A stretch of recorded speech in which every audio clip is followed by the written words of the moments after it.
Students, इस video में हम करने वाले हैं chapter matter in our surroundings का लेक्चर नंबर 6 और हमारा आज का टॉपिक है can matter change its state and effect of change of temperature. तो एक्टिविटी 1.12 से स्टार्ट करते हैं। बुक से देखेंगे।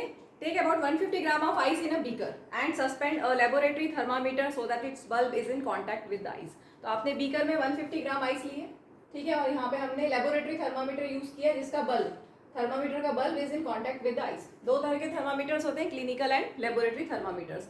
क्लिनिकल थर्मामीटर हमारा बॉडी टेम्परेचर मेजर करने के लिए हम यूज़ करते हैं और लेबोरेटरी थर्मामीटर लैब में हम यूज़ करते हैं जहाँ पर रेंज 100 डिग्री सेल्सियस तक वो मेजर कर सकता है, ठीक है। आगे दिया steps, start heating the beaker on a low flame. तो क्या होगा, आइस मेल्ट होने लगेगी, ठीक है।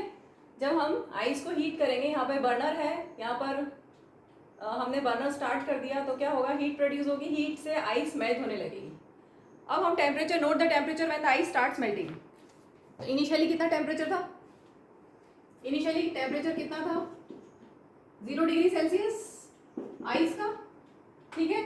अब जब आइस मेल्ट हो रही है तब कितना टेम्परेचर रहेगा, तब भी 0 डिग्री सेल्सियस ही रहेगा, ठीक है। आइस जब मेल्ट हो रही है, आइस जब मेल्ट होना स्टार्ट हो गई तब भी 0 डिग्री सेल्सियस ही रहेगा temperature. Note the temperature when the ice starts melting, note the temperature when all the ice has converted into water. तो जब तक पूरी आइस वाटर में कन्वर्ट नहीं हो जाएगी तब तक 0 डिग्री सेल्सियस ही रहेगा। आइस एट 0 डिग्री सेल्सियस से बना वाटर एट 0 डिग्री सेल्सियस, ठीक है। आपने हीट सप्लाई की है लेकिन टेम्परेचर राइज नहीं हो रहा है यहाँ पर। जब तक पूरी आइस मेल्ट ना हो तब तक टेम्परेचर राइज नहीं होगा। Record your observations for this conversion of solid to liquid state. Now put a glass rod in the beaker and heat while stirring till the water starts boiling. तो सबसे पहले हमने 0 डिग्री सेल्सियस पे ice ली थी। जब तक ice पूरी melt ना हो तब तक वो 0 डिग्री सेल्सियस पे ही रहेगा। मतलब वाटर एट 0 डिग्री सेल्सियस आ गया था हमारे पास। इसके बाद हम कंटिन्यू करेंगे हीट करना।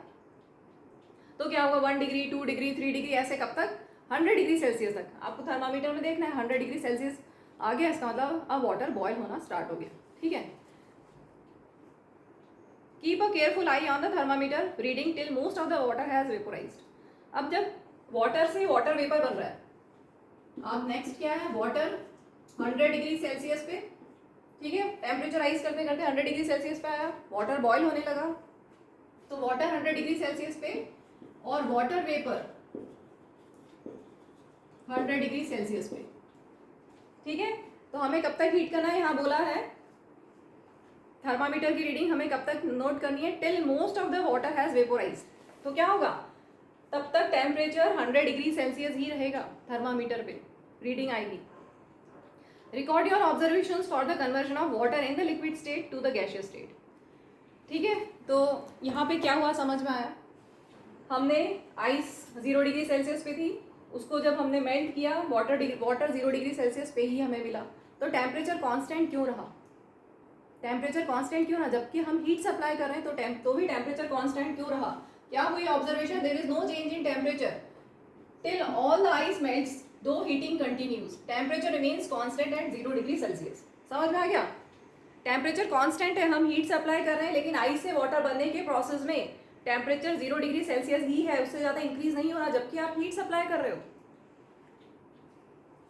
इसके बाद जब आइस से पूरा वाटर बन गया उसके बाद क्या हुआ observation, once the ice is converted to water the temperature starts rising 1 degree 2 degree ऐसे करते करते till the water begins to boil। जब तक 100 डिग्री सेल्सियस ना आ जाएगा, नहीं आएगा, तब तक टेम्परेचर राइज होता रहेगा, ठीक है।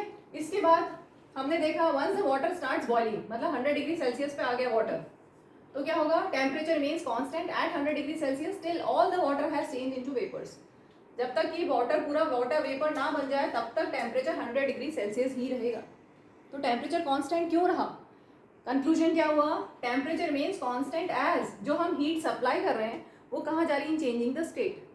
हम जो हीट सप्लाई कर रहे हैं वो पहले क्या था, सॉलिड था, सॉलिड से लिक्विड बना, तो स्टेट चेंज करने में हीट सप्लाई, जो हमने हीट सप्लाई की वो कहाँ चली गई, इन changing the state of matter. फिर उसके बाद हमने वापस से वाटर एट 0 डिग्री सेल्सियस से 100 डिग्री सेल्सियस तक वाटर है, तब तो एक ही स्टेट है, तो टेम्परेचर राइज होता जा रहा है। अब इसके बाद वाटर एट 100 डिग्री सेल्सियस से water vapour eight 100 degree Celsius, मतलब स्टेट चेंज हो रहा है, तो हीट कहाँ जा रही है, इन चेंजिंग द स्टेट, ठीक है, तो heat energy supplied is used up in overcoming the forces of attraction. अब इसको हम ऐसे समझते हैं, हमारे पास पहले आइस है, ठीक है, सपोज ये आइस के मॉलिक्यूल्स हैं, सॉलिड सॉलिड में हम ऐसे बनाते हैं ना, पार्टिकल्स पास पास बनाते हैं। सपोज ये आपके पास आइस है, ठीक है, अब आइस से जब वाटर बन रहा है तो क्या हो रहा है, पार्टिकल्स अपनी फिक्स पोजीशन छोड़ के रैंडमली मूव कर रहे हैं। जब हमने टेम्परेचर इंक्रीज किया, हम टेम्परेचर इंक्रीज कर रहे हैं तो क्या हो रहा है, काइनेटिक एनर्जी इंक्रीज हो रही है मॉलिक्यूल्स की। जब टेम्परेचर आपने इंक्रीज किया, यहाँ पर टेम्परेचर हमने हीट सप्लाई कर रहे हैं तो टेम्परेचर इंक्रीज हो रहा है। तो टेम्परेचर इंक्रीज होने से क्या हो रहा है, काइनेटिक एनर्जी मॉलिक्यूल्स की इंक्रीज हो रही है, वो रैंडमली वो मूव करने लगे धीरे धीरे, ठीक है। वो पहले फिक्स पोजीशन पे थे, सॉलिड स्टेट में वो फिक्स पोजीशन पे थे, या बहुत हल्का मूव कर रहे होंगे क्योंकि सॉलिड में पार्टिकल्स कंपैक्टली अरेंज होते हैं, इंटर मॉलिकुलर स्पेस नहीं होता, नेग्लिजिबल होता है, फोर्स ऑफ अट्रैक्शन बहुत स्ट्रांग होता है सॉलिड में, ठीक है। तो जब हमने हीट किया इसको तो क्या हुआ, काइनेटिक एनर्जी इंक्रीज होने लगी, काइनेटिक एनर्जी मॉलिक्यूल्स की इंक्रीज होने लगी, तो वो अपनी फिक्स पोजीशन छोड़ के दूर दूर जाने लगे, स्टेट चेंज करने लगे, ठीक है। इसी को हम बुक से देखते हैं। On increasing the temperature of solids the kinetic energy of particle increases. जब टेम्परेचर इंक्रीज किया तो काइनेटिक एनर्जी इंक्रीज हुई। Due to increase in kinetic energy the particle start vibrating with greater speed. उन particles के पास kinetic energy आ गई तो वो वाइब्रेट करने लगे फास्ट। वो जो एक जैसे एक पार्टिकल है तो वाइब्रेट करने लगा, ऐसे ऐसे ऐसे फास्ट वाइब्रेट करने लगा। आपने जब हीट दी तो पार्टिकल फास्ट वाइब्रेट करने लगा। The energy supplied by heat overcomes the force of attraction between the particles. और क्या होगा, the particles leave their fix position and start moving freely. तो क्या हुआ, स्टेट चेंज हो गया, पार्टिकल ने अपनी फिक्स पोजीशन छोड़ दी और फ्रीली मूव करने लगे। A stage is reached when the solid melts and is converted to liquid. Clear हुआ, सॉलिड मेल्ट हुआ और लिक्विड में कन्वर्ट हो गया। कैसे क्या हुआ, टेम्परेचर इंक्रीज करने से काइनेटिक एनर्जी इंक्रीज हुई तो उसकी वजह से वो वाइब्रेट करने लगे, फास्ट वाइब्रेट करने लगे और उन्होंने अपनी फिक्स पोजीशन छोड़ के वो फ्रीली मूव करने लगे और हम बोलेंगे स्टेट चेंज हो गया। तो आइस से वाटर बन गया, ठीक है। तो हमने जो हीट सप्लाई की वो कहाँ गई, इन चेंजिंग द स्टेट।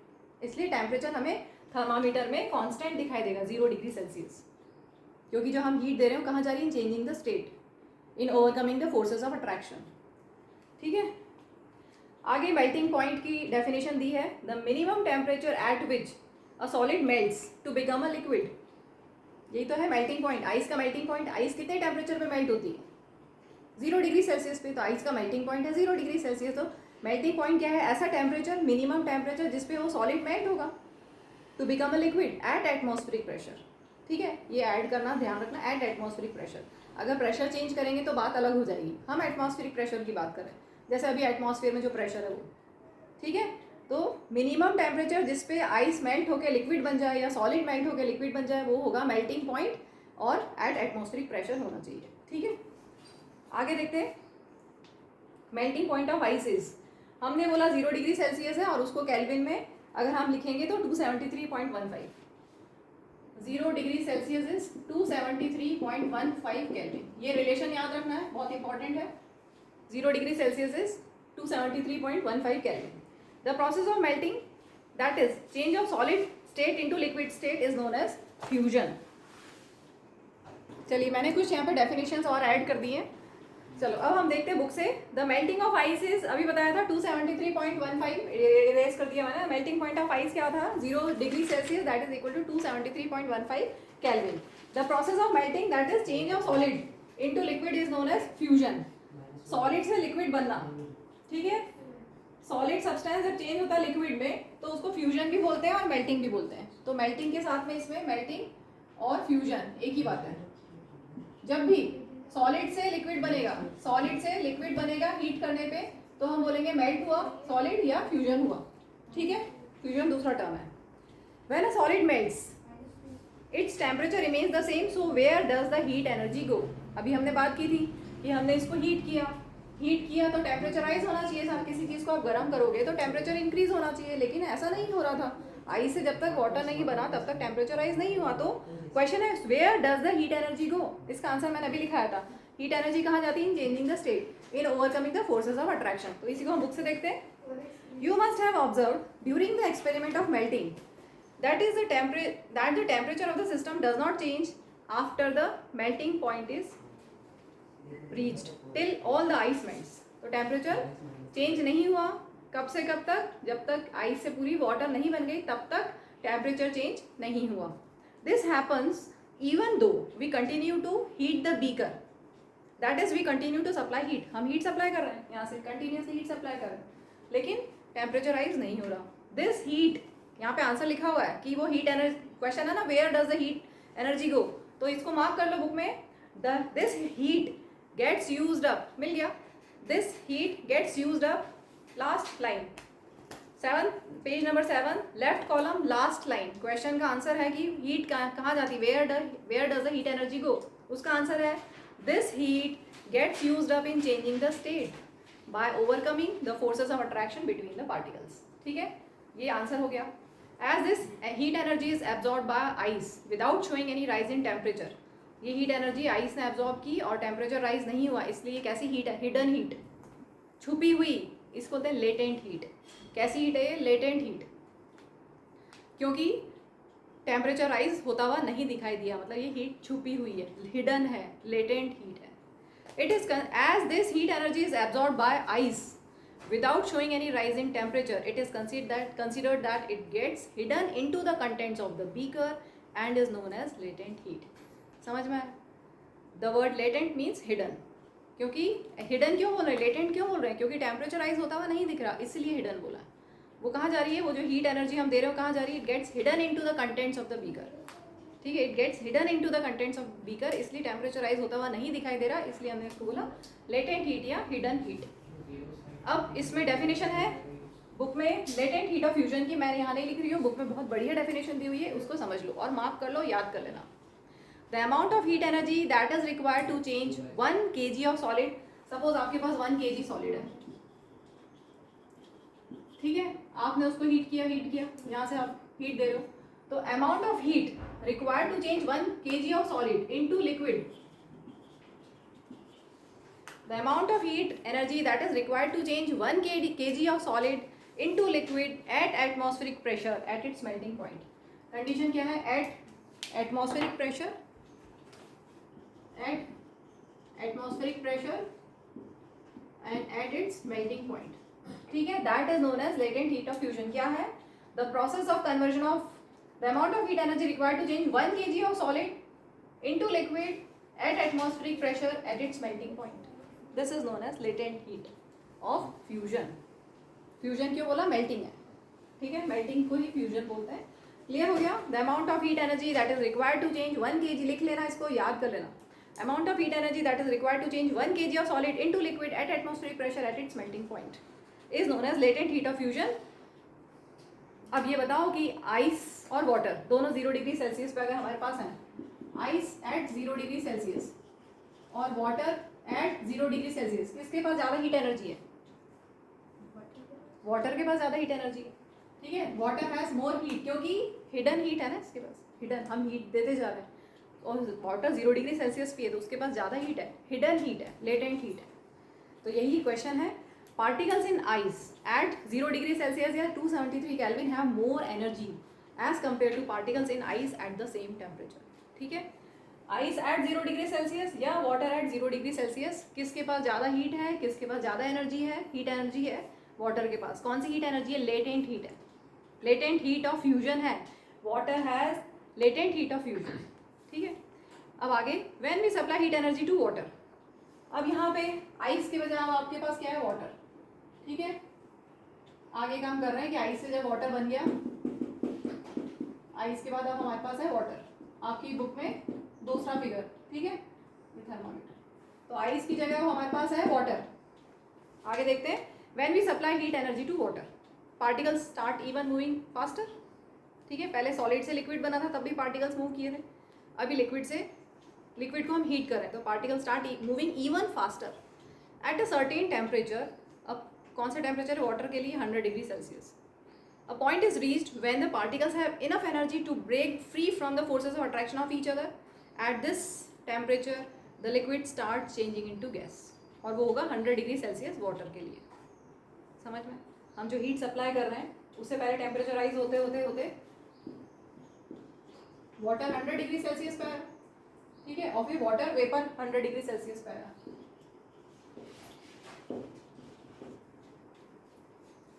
तो यही दिया हुआ है कि वाटर एट 100 डिग्री सेल्सियस पे जब आ गया और आप हीट सप्लाई करें तो क्या हो रहा है, इनके बीच में जो फोर्सेस ऑफ अट्रैक्शन है उनको ओवरकम करके, उनको ब्रेक करके, और क्या हो रहा है, स्टेट चेंज हो रहा है।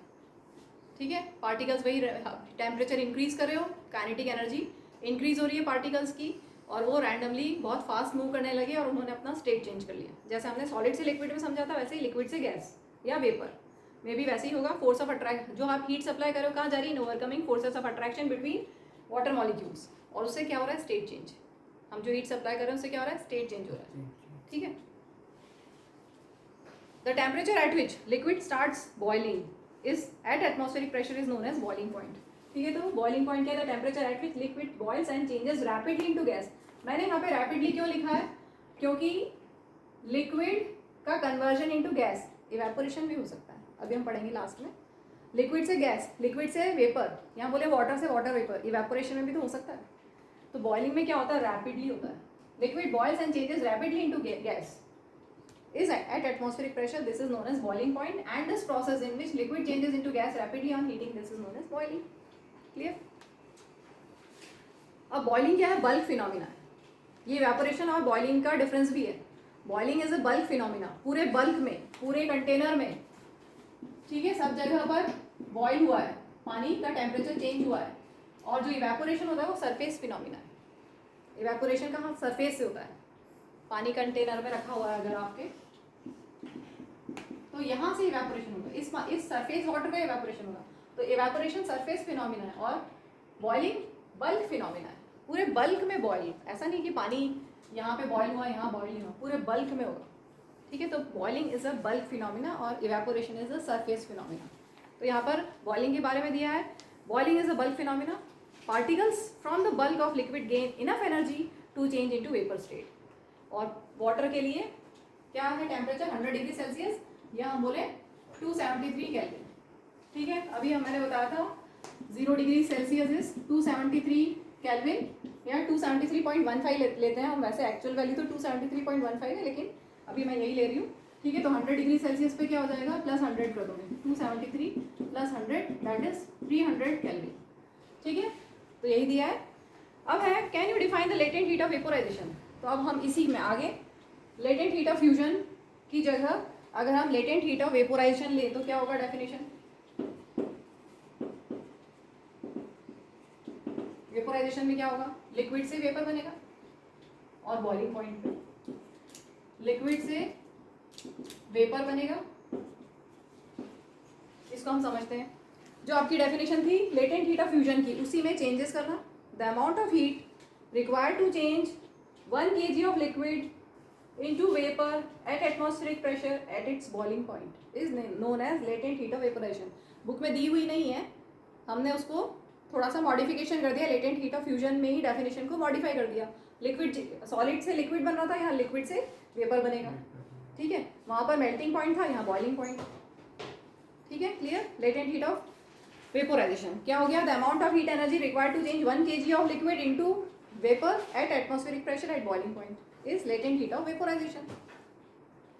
Do it in the same way as we have defined the latent heat of fusion. Particles, अब बताओ किसके पास ज़्यादा एनर्जी है, वाटर at 100 डिग्री सेल्सियस या water vapour at 100 degree Celsius, किसके पास ज़्यादा एनर्जी है, वाटर वेपर के पास ज़्यादा एनर्जी है, क्योंकि इसके पास ऐसी हीट हिडन एनर्जी है, हिडन लेटेंट हीट इसके पास है, लेटेंट हीट ऑफ वेपोराइजेशन। इसने मुझे हीट एब्जॉर्ब की है। ठीक है, इसने जो हीट एब्जॉर्ब की है स्टेट चेंज करने में, तो वो हीट से टेम्परेचर राइज तो हुआ नहीं, उसका हिडन हीट है, लेटेंट हीट है, and that is latent heat of vaporisation. तो आगे बैक एक्सरसाइज में क्वेश्चन दिए, which cause more severe Burns, water at 100 degree Celsius और स्टीम एट 100 डिग्री सेल्सियस। तो steam will cause more severe burn because it has latent heat of vaporisation. Steam के पास क्या है, water vapour, steam means water vapour, it has latent heat of vaporisation, so it will cause more severe Burns. Question आगे है यहाँ पर, particles in steam, that is water vapor at 100 degree Celsius या 373 Kelvin have more energy than water at the same temperature. This is because particles in steam have absorbed extra energy in the form of latent heat of vaporization. Clear? हो गया topic. So we infer that the state of matter can be changed into another by changing the temperature. हमारा topic था ना, can matter change its state, तो यहाँ पे क्या हुआ, ice मतलब solid से लिक्विड बना और लिक्विड से वेपर बना, मतलब स्टेट चेंज हुआ। कैसे चेंज हुआ? By changing temperature. तो मैटर का स्टेट कैसे चेंज हो सकता है? बाय चेंजिंग टेम्परेचर हम स्टेट चेंज कर सकते हैं। ठीक है, बस इसमें आगे ये we have learn that substances around us change state from solid to liquid and from liquid to gas on application of heat, but there are some. अच्छा, यहाँ पर एक्टिविटी 1.13 भी, इसको हम साथ में कर लें, इसको हम बाद में करते हैं। इसके बाद वाली जो एक्टिविटी है 1.13 छोटी सी है, इसी में हम ले लेते हैं। We have learn that substances around us change state from solid to liquid and from liquid to gas on application of heat. ठीक है, आइस से वाटर बना, वाटर से वाटर वेपर बना, but there are some that change directly from solid state to gaseous state and vice versa without changing into liquid state. ठीक है, बिना liquid state आए डायरेक्ट सॉलिड से गैस बन जाए तो उसी को बोलते हैं सब्लिमेशन प्रोसेस। तो आपकी बुक में एक्टिविटी दी हुई है। एक्टिविटी में हम ऐसे सब्सटेंसेस लेंगे जो सब्लाइम होते हैं, मीन्स डायरेक्टली सॉलिड से गैस बन जाते हैं, जैसे कैम्फर, कपूर और अमोनियम क्लोराइड। ठीक है, इसके अलावा नैप्थलीन बॉल्स आपने देखे होंगे, नैप्थलीन बॉल्स वाइट कलर के जो होते हैं, देखें मैं दिखा देती हूँ। देखो ये नैप्थलीन बॉल्स का पैकेट है, ये नैप्थलीन बॉल्स देखिए सबने अलमीरा में रखते हैं, वुलन क्लोथ्स में कीड़े ना लगे इसलिए रखते हैं हम। तो क्या होता है ये, जैसे वुलन क्लोथ्स में रखा हमने, तो जब इस विंटर में विंटर्स खत्म होने के बाद रखा, नेक्स्ट विंटर में देखोगे तो क्या होगा, ये छोटी छोटी हो जाएंगी, गायब हो जाएंगी। ठीक है, तो ये क्यों रखते हैं हम, या फिर सिंक में रखते हैं, वॉश बेसिन में रखते हैं, वॉशरूम्स में रखते हैं। ठीक है, ताकि कीड़े ना आए, कीड़े ना लगे। तो ये क्या होता है, ये सब्लाइम होता है, सॉलिड से डायरेक्टली वेपर बनेगा। ऐसे ये कैम्फर है मेरे पास, कपूर दिख रहा है, कपूर सबने देखा होगा, पूजा में सब यूज़ करते हैं कपूर। ये भी क्या होता है, जब आप इसको जलाते हो तो क्या सॉलिड से लिक्विड बनता है, सीधे वेपर बन जाता है। ठीक है, उड़ जाता है, तो ये भी सीधा वेपोराइज हुआ। ठीक है, तो कैम्फर और अभी मैंने बताया नैप्थलीन बॉल्स, या फिर हमारी एक्टिविटी में अमोनियम क्लोराइड है, ये भी वाइट कलर का होता है। तो ये सब्लाइम होते हैं, डायरेक्टली सॉलिड से गैस बनेंगे without changing into liquid state. ठीक है, तो उसी को हमें करना है। हाँ, एक्टिविटी चालू करते हैं। टेक सम कैम्फर और ammonium chloride, crush it and put it in China dish. ये अमोनियम क्लोराइड या कैम्फर को क्रश करके हमने चाइना डिश में रखा है। चाइना डिश ऐसी प्लेट जैसी होगी। ठीक है, इसमें हमने कपूर को या इनको क्रश करके रख दिया। अब क्या करेंगे, put an inverted funnel over the China dish, जैसा फिगर में दिया है आपकी बुक में। इन्वर्टेड फनल को इन्वर्ट करके इसके ऊपर हमने रख दिया। Now heat slowly and observe. तो क्या होगा, अमोनियम क्लोराइड सब्लाइम होता है, तो ये सीधे सॉलिड से वेपर्स बनने लगेंगे। अब हमने यहाँ पर ऊपर कॉटन प्लग लगाया, इन्वर्टेड फनल की जो यहाँ पर ओपनिंग है, यहाँ पर कॉटन प्लग लगा दिया है ताकि जो वेपर्स बने वो बाहर ना जाए। ठीक है, वेपर्स बाहर ना जाए इसलिए हमने कॉटन प्लग लगा दिया। अब क्या होगा, वेपर्स ऊपर जाएंगे धीरे धीरे धीरे। तो क्या क्वेश्चन है, what do you infer from the above activity. तो ऑब्जर्वेशन क्या होगी, on heating ammonium chloride changes into white vapours. ठीक है, अमोनियम क्लोराइड के वेपर्स होंगे यहाँ पर जब आप हीट करोगे। यहाँ पर अच्छा मैंने एक अमोनियम क्लोराइड तो रखा ही नहीं है, ये अमोनियम क्लोराइड है। ठीक है, उसको हमने पाउडर फॉर्म में यहाँ पर रख दिया, व्हाइट कलर का है और उसके व्हाइट वेपर्स हमें दिखाई देंगे। These vapours rise up, vapours क्या होंगे, राइज करेंगे, हल्के होंगे, गर्म होंगे तो ऊपर जाएंगे। And get converted into solid ammonium chloride on coming in contact with the cold inner walls of the funnel. Funnel की जो ऊपर की वॉल्स हैं कंपैरेटिवली इससे ठंडी है, कंपैरेटिवली। ठीक है, तो क्या होगा, कोल्ड सरफेस के कॉन्टैक्ट में आएंगी तो वेपर्स क्या होंगी, वापस से अमोनियम क्लोराइड की फॉर्म में सॉलिडिफाई हो जाएंगे। ठीक है, तो क्या हुआ, यहाँ पर सॉलिड था, उसके वेपर बने, और वेपर को जब कोल्ड सरफेस मिला तो वापस से वो सॉलिडिफाई हो गया, वापस वो अमोनियम क्लोराइड सॉलिडिफाई हो गया। ठीक है, यहाँ पर वेपर्स थे। तो कंक्लूजन क्या हुआ, a state change of state directly from solid to gas without changing into liquid state is called sublimation. जैसा कि यहाँ अमोनियम क्लोराइड से अमोनियम क्लोराइड के वेपर्स बन गए without changing into liquid state, that is sublimation. और इसी का just reverse, the direct change of gas to solid without changing into liquid. ये जो वेपर्स बने गैस की फॉर्म में, और ये किस में चेंज हो गए, टू सॉलिड में, अमोनियम क्लोराइड सॉलिडिफाई हो गया विदाउट चेंजिंग इनटू लिक्विड, इसको बोलते हैं डिपोजिशन। ठीक है, क्लियर। चलो अब हम कंक्लूजन, दोनों एक्टिविटीज में हमने क्या देखा, जब हमने सॉलिड को हीट किया तो बना लिक्विड। ठीक है, लिक्विड को हमने हीट किया तो बना गैस या वेपर। अब इसको जब हम ठंडा करेंगे, कोल्ड सरफेस देंगे, ठीक है, कूल करेंगे, तो क्या हो जाएगा, वेपर से लिक्विड और लिक्विड से लिक्विड को कूल करेंगे तो सॉलिड। ये हुआ आइस से लिक्विड, आइस से वाटर और वाटर से वाटर वेपर, फिर वाटर वेपर से वापस वाटर और वाटर से आइस, ठीक है। और सब्लिमेशन प्रोसेस में सीधा सॉलिड से वेपर बनेगा और वेपर से सॉलिड बनेगा डिपोजिशन में। सब्लिमेशन में सॉलिड से वेपर बना और डिपोजिशन में वेपर से सॉलिड, ठीक है।